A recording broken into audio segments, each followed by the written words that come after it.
பெண்ணான்களே, இந்த வீடியோ யாருடைய மனதையும் புண்படுத்தும் நோக்கம் அல்ல.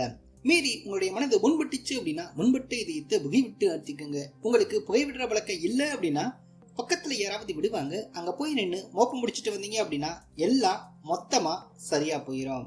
ஏற்கனவே நம்ம கிரிஞ்சு ஸ்டார் ஜெய் பாலையா நடிப்புல வெளியாகி இருந்த பகவந்த் கேசரி அப்படின்ற படத்தை பாதி வரைக்கும் கிண்டிருந்தோம். மீதியை கிண்ட நேரம் இல்லாத காரணத்தினால இப்போ கிண்டிட்டோம். ஏற்கனவே போட்ட வீடியோ நீங்க பார்க்கல அப்படின்னா அந்த வீடியோக்கான லிங்க் கீழே டிஸ்கிரிப்ஷன்ல இருக்கு, பார்க்காம இருந்தா பாருங்க. அதனுடைய கண்டினியூஷன் கதறல் தான் இது. கரண்ட் கம்பியை பிடிச்சு கரண்ட் அடிக்காம காத்து வாங்கிக்கிட்டே வந்த பாலையா ஃபைட் பண்ண ஆரம்பிச்சிருவாரு. இங்க ரெடியா ஃபைட் பண்றதுக்காண்டி ஒரு 100 பேர் இருப்பாங்க. அந்த 100 பேரையும் சும்மா ஒரே நிமிஷத்துல அரை நிமிஷத்துல அடிச்சு தும்சம் பண்ணிட்டு இப்படி அசால்ட்டா உக்காந்து இருப்பாரு. அப்பதான் காலு உடைஞ்ச கார்ப்பரேட் வில்லன் கிட்ட சிசிடிவி கேமரா மூலமா பேசுவாரு. இல்ல, எனக்கு புரியல, சிசிடிவி கேமரா மூலம் எப்படி பேச முடியும்? அந்த கால் உடைஞ்ச கார்ப்பரேட் வில்லன் சிசிடிவி கேமரா மூலமா நம்ம கிரிஞ்சு ஸ்டாரை பாக்குறாரு அப்படின்றத ஏத்துக்கலாம். ஒருவேளை சிசிடிவி கேமராவில் மைக் வச்சிருப்பானுங்களோ? அது ரைட்டு, பாலையா படம்ல பல வகையில இருக்கும். இப்படி பாலையா சிசிடிவி கேமரா முன்னாடி பேசும்போது அந்த காலு உடைஞ்ச கார்பரேட் வில்லனுடைய அந்த மைண்ட் வாய்ஸ் எப்படி இருக்கும் தெரியுமா? என்னடா இது, வசனமே புரியல. வசனமாடா முக்கியம், படத்தை பாடுறா. தலைவரே, நீங்க கிரிஞ்சு ஸ்டார் தான், ஆனா அதுக்குன்னு இந்த அளவுக்கு கிரிஞ்சு பண்ணக்கூடாது. வில்லங்கிட்ட நம்ம கிரிஞ்சு ஸ்டார் டைலாக் பேசும்போது பழைய கணக்கு புது கணக்கு எல்லாத்தையும் சேர்த்து கூட்டி கழிச்சு உன்னை வகுக்க வந்து நிப்பண்டா அப்படின்னு சொல்லுவாரு. ஒருவேளை இவர் அக்கௌண்டன்ட் வேலை பார்த்திருப்பாரோ? இல்ல, இவர் பாலையால, அதனால பால் கணக்கு பார்த்திருப்பாரு. பொன்னியின் செல்வன் படத்துடைய போஸ்டர் மாதிரி இந்த சிசிடிவி கேமரா முன்னாடி பாலையாவுடைய தலை மட்டும் ஜூம் போயிட்டு வரும். அது அவர் இங்க நிற்பாரு, சிசிடிவி அங்க இருக்கும். எப்படி எதுக்கு இத்தனை எப்படி? இது பாலையா படம் இல்ல, அதனால அப்படி. அப்பதான் நம்ம கிரிஞ்சு ஸ்டாருக்கு தெரியும், கிரிஞ்சு ஸ்டாருக்கும் இந்த கால் உடைஞ்ச கார்பரேட் வில்லனுக்கு ஏற்கனவே பழைய கணக்கு இருக்கு, இவன் ஒரு பழைய வில்லன் அப்படின்றது. அதாவது முன்னொரு காலத்துல இந்த கார்பரேட் வில்லனுடைய அப்பா ஒரு எம்எல்ஏவா இருப்பாரு. அவர் பார்த்தோம் அப்படின்னா கஞ்சா கடத்தி இருப்பாரு. அந்த காலத்துல நம்ம கிரிஞ்சு ஸ்டார் ஒரு போலீஸ் ஆபீசரா இருப்பாரு. அப்ப ஆரம்பிச்ச பஞ்சாயத்து தாங்க அப்ப இருந்து இப்ப வரைக்கும் போய்கிட்டே இருக்கும். கிரிஞ்சு ஸ்டாரும் இது கிரிஞ்சு அப்படின்னு தெரியாம டைலாக்க மலை சாரல் போல தூவிக்கிட்டே இருப்பாரு. இந்த கார்பரேட் வில்லனுடைய அப்பா ஒரு எம்எல்ஏவா இருப்பாரு. கஞ்சா கடத்தின காரணத்துக்காக உங்களை அரெஸ்ட் பண்ண வந்திருக்கேன் அப்படின்னு இந்த போலீஸ் அவர்கிட்ட சொல்ல, என்ன அரெஸ்ட் பண்ணுவியா அப்படின்னு கேட்டு இவரு அவனை அடிந்து அடிப்பாரு, போலீஸ்னு பார்க்காம. அப்பதான் இந்த போலீஸ் ஆபீசர் சொல்லுவாரு, ஒன்னு அடிக்க ஒருத்தன் வருவான் அப்படின்னு சொல்லும் போது நம்ம கிரிஞ்சு ஸ்டாருடைய என்ட்ரி ஆரம்பிச்சிருக்கோம். அதாவது போலீஸ் கேரக்டருக்கான என்ட்ரி. அப்பதான் இந்த போலீஸ்காரர் டைலாக் பேசுவாரு. அவரு அன்பு காட்டுறதுல கடவுள், கோபப்படுறதுல அரக்கன், கிரிஞ்சு பண்றதுல கிரிஞ்சு ஸ்டாரு அங்க வராரு பாரு அப்படின்னு. அப்படி சொன்ன உடனே நம்ம கிரிஞ்சு ஸ்டாரு கார்பியோல வந்து கலக்கலா என்ட்ரி கொடுப்பாரு. கட் அவுட்டை எத்தி மிதிச்சு தள்ளி விட்டு அதை கட்டு மரமா மாத்தி அதுல ஏறி நடந்து வருவாரு. சோ தரையில் நடக்க மாட்டாரு. தரையில் நடந்தா நார்மல் ஸ்டார் ஆயிரும். இப்படி எல்லாம் பண்ணாதான் கிரிஞ்சு ஸ்டாரா இருக்க முடியும். இங்க வந்த பின்னாடிதான் நம்ம கிரிஞ்சு ஸ்டார் பகவத் கேசரி அந்த ஒரு எம்எல்ஏவை பார்த்து கேக்குறாரு, ஏண்டா வேட்டிய மடிச்சு கட்டுற, ஒண்ணுக்கு வந்துச்சா அப்படின்னு கேக்குறாரு. அதுக்கு அந்த எம்எல்ஏ, எனக்கு ஒண்ணுக்கு வரல, மூடு வந்துருச்சு அப்படின்னு சொல்றான். அட மூடிட்டு வாடா அப்படின்னு எம்எல்ஏவை கூட்டி போறாரு. அப்பதான் எம்எல்ஏ ஆட்களுக்கும் இவருக்கும் ஒரு ஃபைட் ஒண்ணு இருக்கும். இங்க இருக்கக்கூடிய எம்எல்ஏ ஆட்கள் எல்லாரையுமே அடிச்சு தும்சம் பண்ணிட்டு கடைசியில கைய இப்படி அடிப்பாரு. ஒருவேளை அடிக்க சொல்றாரோ? உங்க வயசுக்கு இப்படி எல்லாம் செய்யக்கூடாது கிரிஞ்சு ஸ்டார். கூட்டி போன எம்எல்ஏவை செல்லுல அடைச்சிருவாரு. இதனால எஸ்பி வந்து அவரை ரிலீஸ் பண்ணு, இல்ல உன்னைய சஸ்பெண்ட் பண்ணிடுவேன் அப்படின்னு சொல்ல, தைரியம் இருந்தா என்ன சஸ்பெண்ட் பண்ணிக்க அப்படின்னு எஸ்பி கிட்டே எகத்தாளமா பேசுவாரு நம்ம கிரிஞ்சு ஸ்டாரு. சஸ்பெண்ட் பண்ண அப்படின்னா எம்எல்ஏவை ஓட விட்டு தலையை தனியா வெட்டி வச்சிருவேன் அப்படின்னு மிரட்டுறாரு எஸ்பிய. இதனால எஸ்பி பார்த்தோம் அப்படின்னா என்ன செய்யறது அப்படின்னு தெரியாம தவிக்கிறாரு. இவர் இப்படி டைலாக்க பேசி நம்ம கிரிஞ்சு ஸ்டார் பார்த்தா அப்படின்னா துடிக்கிறாரு. ஆனாலும் ஒரு எஸ்பி கிட்டேயே என்ன சஸ்பெண்ட் பண்ணிக்க நான் எம்எல்ஏவை ஓட விட்டு விட்டேன் அப்படின்னு சொல்றாரு அப்படின்னா இவர் எவ்வளவு பெரிய கிரிஞ்சு ஸ்டாரு அப்படின்றத நீங்களே பாரு. இந்த மாதிரிலாம் டைலாக் வைக்கிறதுக்கும் சீன் வைக்கிறதுக்கும் எழுதினவனும் இந்த சீனை எடுத்தவனும் இருக்கான் பாரு, முதல்ல அவனுங்களை அடிக்கணும். அப்புறம் இந்த எம்எல்ஏவை அந்த கார்பரேட் வில்லன் பெயில்ல எடுப்பான். அவரு ஜெயில இருந்து கார்ல வந்து இறங்குவாரு. ரயில்ல வந்து இறங்கியிருந்தா கரெக்டா இருந்திருக்கும். உள்ள ஜெயிலு வெளியே வந்தா வெயிலு, என்னை எடுத்தாங்க பெயிலு, வந்து இறங்கினடா ரயிலு அப்படின்னு சொல்லியிருக்கலாம். ரைமிங் இல்லாத பசங்களா இருக்கானுங்க.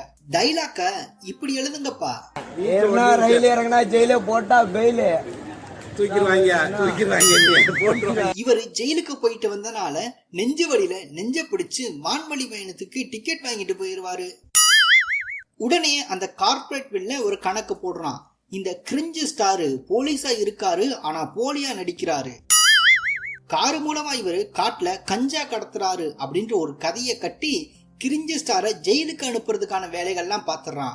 அப்போதான் நம்ம கிரிஞ்சு ஸ்டாருக்கும் அந்த கார்பரேட் வில்லனுக்கும் சண்டை நடக்குது. அந்த சண்டையில தான் அந்த கார்பரேட் வில்லனுடைய காலை நம்ம கிரிஞ்சு ஸ்டார் உடைச்சிருவாரு. அப்ப இருந்துதான் கார்பரேட் வில்லனா இருந்த அவன் காலு உடைஞ்ச கார்பரேட் வில்லனா ஆகியிருப்பான்.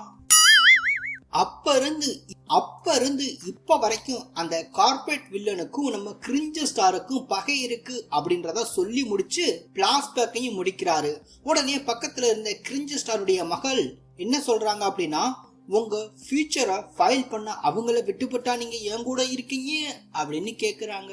உடனே நம்ம கிரிஞ்சு ஸ்டார் சொல்றாரு, என் கூட இருந்து என்னை விட நீ கிரிஞ்சு அதிகமா பண்ற, உன்னை பாதுகாக்க தான் என் கிரிஞ்சு தனத்தை மூட்டை கட்டி வச்சுட்டு உன் கூட இருக்கேன் அப்படின்னு சொல்றாரு. அடுத்து இந்த பஸ்ல போகும்போது கிரிஞ்சு ஸ்டாரை துப்பாக்கில சுட வருவாங்க. உடனே நம்ம கிரிஞ்சு ஸ்டாரு, துப்பாக்கி படத்துல சுட்ட துப்பாக்கி தானே இது அப்படின்னு கேக்குறாரு. திரும்ப துப்பாக்கி எடுத்து நீட்ட, அடிச்சா கையெல்லாம் ஜாம் ஆயிரும் அப்படின்னு சொல்றாரு. சோ அடிச்சா கையில ஜாம் ஆகத்தான் செய்யும், அதுக்கு நீங்க அடிக்காம இருக்கணும். மீறி நீங்க அடிச்சு உங்க கையில ஜாம் ஆச்சு அப்படின்னா கிழிஞ்ச பேப்பருக்கு பசையா யூஸ் பண்ணிக்கங்க கிரிஞ்சு ஸ்டாரு. அடுத்து தலைவனை துப்பாக்கியில சுடுவாங்க பஸ்ல.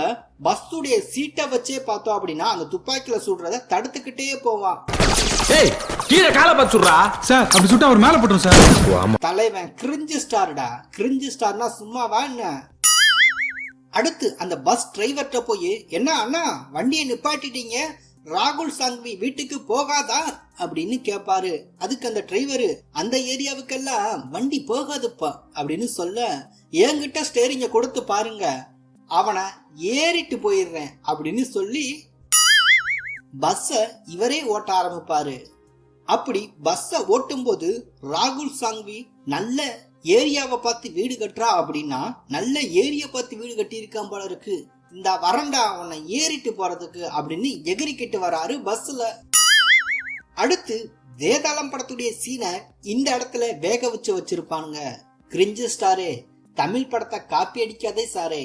ஏன் அப்படின்னா நீ தமிழ் படத்தை காப்பி அடிக்க ஆரம்பிச்ச அப்படின்னா உன்கிட்ட கிரிஞ்சு குறைஞ்சு போயிடும். அதுக்கப்புறம் நாங்க எல்லாம் எப்படி உன் படத்தை பாக்குறது? இந்த காலு உடைஞ்ச கார்பரேட் வில்லனுடைய வீட்டுக்கு பஸ்ஸ பகுமானமா ஓட்டிட்டு போயிட்டு, உன்னை கொல்லணும், என் கையில ரத்தக்கரை படக்கூடாது, அதுக்கு நீ ஏன் ஒரு ஐடியா சொல்லு அப்படின்னு அவனை கொல்றதுக்கு அவங்கிட்டயே ஐடியா கேட்பாரு நம்ம கிரிஞ்சு ஸ்டாரு. இந்த மாதிரி கூறுகட்ட குப்பசினை இந்த படத்திலேயாவது பார்த்திருக்கீங்களா யுவர் ஆர்டர்? கிரிஞ்சு ஸ்டார் படங்கள்ல மட்டுமே பார்க்க முடியும். உடனே வில்லன், இது ஒன்னும் உன்னுடைய காடு இல்ல, என்னோட உலகம் அப்படின்னு சொல்ல, அதுக்கு நம்ம கிரிஞ்சு ஸ்டாரு, யாரோட உலகமா இருந்தாலும் உருண்டையாதான் இருக்கும் அப்படின்னு சொல்றாரு.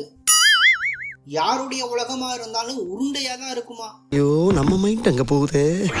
இல்ல எனக்கு புரியல, என்ன அர்த்தத்துல இந்த மாதிரி பேசுறாரு அப்படின்னு தான் தெரியல. சோ உலகம் அப்படின்றது உலகத்துக்கே ஒண்ணுதானே இருக்கு, அதுல யாரோட உலகமா இருந்தாலும் உருண்டையா இருக்கும் அப்படின்னா எல்லாருக்கும் தனித்தனி உலகம் இருக்கா என்ன? சோ இவர் எதை மீன் பண்ணி பேசுறாரு அப்படின்றது புரியல. புரிய வேண்டியவங்களுக்கு புரியும். உடனே நம்ம கிரிஞ்சு ஸ்டாரு, வாக்குவாதத்துல கண்ணாடிய உடைச்சு கழுத்துல வச்சு உன்னைய கொன்றுவேன், எனக்கு உன்னை கொல்றதுனா 7 அக்கா டீ குடிக்கிற மாதிரி அப்படின்னு சொல்ல உடனே அந்த வில்லன் எனக்கு அக்காவே கிடையாது, அப்புறம் எப்படி 7 அக்கா இருக்கும் அப்படின்றான். நான் ஏற்கனவே சொன்னேன்ல, இந்த லிப்ட்ல வர சீன் வேதாளம் படத்துல இருந்து சுட சுட சுட்ட சீன் அப்படின்னு, அதே மாதிரிதான் இந்த கண்ணாடி உடைக்கிற சீனும் வேதாளம் படத்துல இருந்து அப்படியே சுட்ட சீன் தான். ஏற்கனவே வேதாளம் படத்தை ரீமேக் எடுக்கிறோம் அப்படின்ற பேர்ல போலா சங்கர் அப்படின்ற பேர்ல புதைச்சிருந்தானுங்க. ஸோ அந்த சம்பவத்தை நம்ம பண்ணியிருக்கோம். அந்த வீடியோ நீங்க பார்க்கலாம் அப்படின்னா கீழே டிஸ்கிரிப்ஷன்ல லிங்க் இருக்கு, பார்க்காம இருந்தா பாருங்க. என்ஜாய்.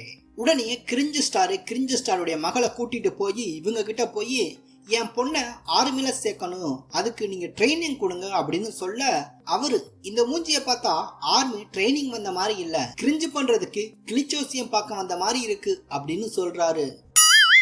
உடனே நம்ம கிரிஞ்சு ஸ்டாரு, சார் உங்க மண்டையில சரக்கு நிறைய இருக்கு அப்படின்னு சொல்றாரு. அதுக்கு இவரு, முக்குல இருக்க ஒயின் ஷாப்பை விடவா என் தலையில சரக்கு அதிகமா இருக்கு அப்படின்னு கேக்குறாரு. அதானே இந்த படத்துல சிறப்பான சம்பவம் அப்படின்னா நம்ம ஆமண்ணே அனில் அண்ணே இவங்க பண்ணாத சம்பவத்தை நம்ம கிரிஞ்சு ஸ்டார் தலைவன் பாலையா பண்ணியிருப்பாரு. இந்த படத்துல பெண் குழந்தைகளுடைய உடல்ல எங்கெங்க கை வைக்கணும் வைக்க கூடாது அப்படின்றத விரிவாக்கமா விரிச்சு பேசியிருப்பாரு. ஆனா தலைவன் இது ஆக்ஷன் மேடம், மேடம் இது ஆக்ஷன் பிறகு சில்லு சில்லு சில்லு சில்லுன்னு வரும் மேடம். கிரிஞ்சு ஸ்டாருடைய மகள் ஆர்மில சேர்றதுக்காண்டி ஹார்ட் ஒர்க் பண்ணிட்டு இருப்பாங்க. அந்த நேரத்துல இவங்களுடைய காதலன் வந்து, இதெல்லாம் உன்னால பண்ண முடியாது, நீ என் கூட வந்துரு, நம்ம 2 பேருமே கல்யாணம் பண்ணிக்கிட்டு ஜாலியா இருப்போம் அப்படின்னு சொல்றான். அடே நீ எதுக்கு வந்திருக்க அப்படின்றது இப்பதான்டா புரியுது. இவன் ஜோலிய முடிக்க வந்திருக்கான். அட கிரிஞ்சு ஸ்டாருடைய அந்த ஆர்மி கனவை சொல்றேங்க. அடுத்து கிரிஞ்சு ஸ்டாருடைய மகள் சொல்றாங்க இவங்கிட்ட, நான் அழுதேன் அப்படின்னா அவரு கஷ்டப்படுவாரு, நான் சிரிச்சா அவரு சிரிப்பாரு, என் ஷூவை தொடச்சு கொடுப்பாரு, உண்மையானத பாசத்தை காட்டுவாரு, ஆனா பக்கத்துல இருக்க அந்த காஜி ஆண்டிக்கு மட்டும்தான் வேறத காட்டுவாரு அப்படின்னு சொல்றாங்க. அட வேறது அப்படின்னா அன்பை சொல்றாங்க. அதை நீங்க அன்பா எடுத்துக்கிறணும், அதை நீங்க வம்பா எடுத்துக்கிற கூடாது. இவங்க 2 பேரும் பேசுனதெல்லாம் பக்கத்துல இருந்து ஒட்டி கட்டிட்டு இருந்த நம்ம கிரிஞ்சு ஸ்டாரு அழுகி வந்துடும் கண்ணுல தண்ணி வச்சுட்டார். அடுத்ததா அந்த காலு உடைஞ்ச கார்பரேட் வில்லன் நம்ம கிரிஞ்சு ஸ்டாருடைய காதலையும் கிரிஞ்சு ஸ்டாருடைய மகளையும் பிளாக்மெயில் பண்ணி பிடிச்சு வச்சிருக்கான். அப்பதான் ஏற்கனவே செல்லுல செல்போன் திருடன் மாதிரி இருந்த இவரு கிரிஞ்சு ஸ்டாருடைய மகளையும் கிரிஞ்சு ஸ்டாருடைய காதலையும் காப்பாத்தி இருப்பாரு. அது மட்டும் இல்ல, இவர் பார்த்தோம் அப்படின்னா கிரிஞ்சு ஸ்டாருடைய மகளை காப்பாத்திட்டு இப்படி கருப்பு பூனை மாதிரி பல ஆட்களை வச்சிருப்பாரு. கிட்டத்தட்ட நம்ம இந்தியன் ஆர்மி மாதிரி இவ்வளவு ஆட்களை பார்த்தோம் அப்படின்னா இவர் வச்சிருப்பாரு. மேல 2 ஹெலிகாப்டர் வேற அதுவா பறந்துட்டு இருக்கும். அந்த அளவுக்கு பார்த்தோம் அப்படின்னா இவர் கிரிஞ்சு பண்றாரு, பணக்காரராமா. இதெல்லாம் நம்புற மாதிரியா பாஸ் இருக்கு அப்படின்னு நீங்க நினைக்கிறீங்களா? உண்மைதான். பாலையா படத்துல இருக்க சீனெல்லாம் நம்பிட்டோம் அப்படின்னா நம்ம எல்லாம் எதுக்கு பாலையா படத்தை பாக்குறோம்? அடுத்து இந்த சீன்ல நம்ம கிரிஞ்சு ஸ்டார் ஒத்தையா உட்கார்ந்து இருக்கும் போது தலைவனை பார்த்தோம் அப்படின்னா இவ்வளவு பேரு துப்பாக்கில சுடுவாங்க. நான் கூட தலைவன் பாதாள சக்கர வழியா பாஞ்சு போயிருவான் அப்படின்னு தான் நினைச்சேன். ஆனா ட்ரைனேஜ் மூடிய மட்டுமே எடுத்து அவருடைய முகத்தை மூடிக்கிட்டு அத்தனை தோட்டாவும் தீந்த பின்னாடி பார்த்தோம் அப்படின்னா அவருடைய முகத்தை காட்டுவாரு. வேற எதையாவது காட்டியிருந்தா பயந்துருப்பாங்க. கேஜிஎஃப், விக்ரம், துணிவு இந்த படங்கள் எல்லாத்துலயுமே யூஸ் பண்ண இந்த மாதிரி பெரிய கண்ணு, இந்த பெரியம்மா கண்ணை வச்சு இவர் சுடுவாரு அப்படின்னு பார்த்தா தலைவன் அந்த கண்ணை பார்த்துட்டு சுடாம போயிருவான். ஏயா சுட மாட்டுற அப்படின்னு கேட்டா, நான் சுட்டேன் அப்படின்னா அந்த படத்துல இருந்து சுட்டேன், இந்த படத்துல இருந்து சுட்டேன் அப்படின்னு சொல்லுவாங்க, அதனால நான் சுட மாட்டேன் அப்படின்னு போவாரு. எங்கேயா போற கோவிச்சுக்கிட்டு ஷூட்டிங் முடியலையா அப்படின்னு சொன்ன உடனே அடுத்து ஒரு பிளான் பண்றாரு. கிரிஞ்சு ஸ்டார் எப்படிடா இவங்கெல்லாம் கொல்லுவாரு அப்படின்னு பார்த்தா பக்கத்துல கிடந்த ஆக்சிஜன் சிலிண்டர் எல்லாத்தையுமே உடைச்சு பத்த வச்சு ஃபயரா பறக்க விடுவாரு. கிரிஞ்சு ஸ்டார் துப்பாக்கியில சுட்டிருந்தீங்க அப்படின்னா சீக்கிரமா முடிஞ்சிருக்கும். ஆனா இந்த ஆக்சிஜன் சிலிண்டர் இல்லாத காரணத்தினால ஜவான் படம் பார்த்திருக்கீங்களா? ஜவான் படம், அந்த படத்துல இந்த ஆக்சிஜன் சிலிண்டர் இல்லாம செத்து போயிட்டாங்க.